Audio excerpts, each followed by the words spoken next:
안녕하세요. 허유제병원 산부인과 전문의 강희석입니다. 이번 영상에서는 대표적인 부인과 질환인 자궁선근증과 자궁내막증에 대해서 살펴보겠습니다. 자궁선근증은 자궁내막세포가 자궁의 근육층 안으로 파고드는 것인데요. 자궁근종과 발생 원리는 다르지만 증상은 동일합니다. 이전 영상에서 자궁근종을 설명할 때 말씀드렸듯이 빈혈이 있는 여성 대부분은 자궁에 이상을 갖고 있습니다.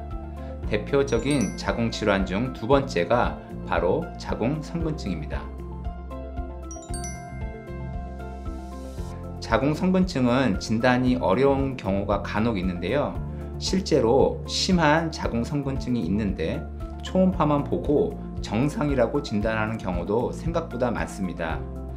자궁선근증은 세포가 자궁의 근육층 안으로 파고 들어가는 것이라고 설명드렸는데요. 세포는 눈에 보이지 않으므로 초음파로 선근증을 진단하지 못하는 경우도 있습니다.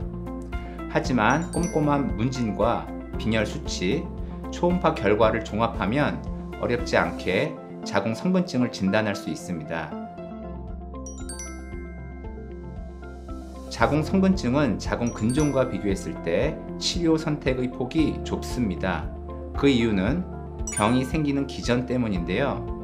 근종이 정상 자궁에 혹이 있는 반면에 선근증은 내막세포가 자궁 근육층을 파고들어 자궁의 일부분이 혹으로 변한 것이어서 자궁의 혹만을 선별적으로 제거하는 혹 제거술을 할 수 없습니다. 또한 자궁근종 용해술이나 하이프도 자궁근종과 비교해서 상대적으로 효과가 떨어집니다. 따라서 자궁선근증은 복강경을 이용한 부분자궁절제술 혹은 전자궁절제술이 치료 효과가 좋습니다.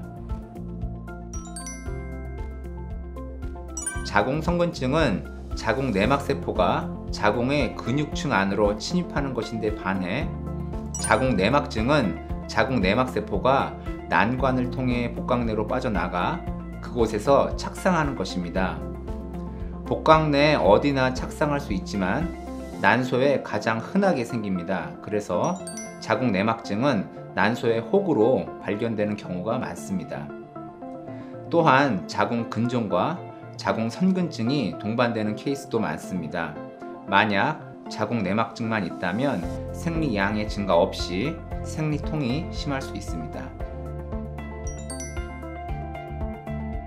자궁내막증의 치료는 먼저 수술적 치료를 하고 그 다음 호르몬 치료를 시행합니다. 자궁내막증에서 주의 깊게 봐야 할 것은 재발의 가능성이 상당히 높다는 것입니다.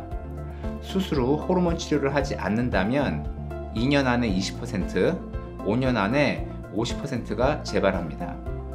때문에 수술 후 호르몬 치료가 매우 중요한데 호르몬 치료는 자궁내막증의 상태에 따라서 3회에서 6회의 주사 치료 후 경구 호르몬제를 처방합니다.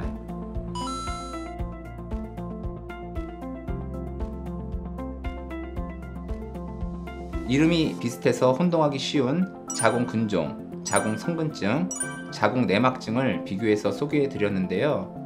자궁선근증과 자궁내막증에 대한 궁금증이 잘 해결되셨나요? 그럼 다음 영상에서 만나요.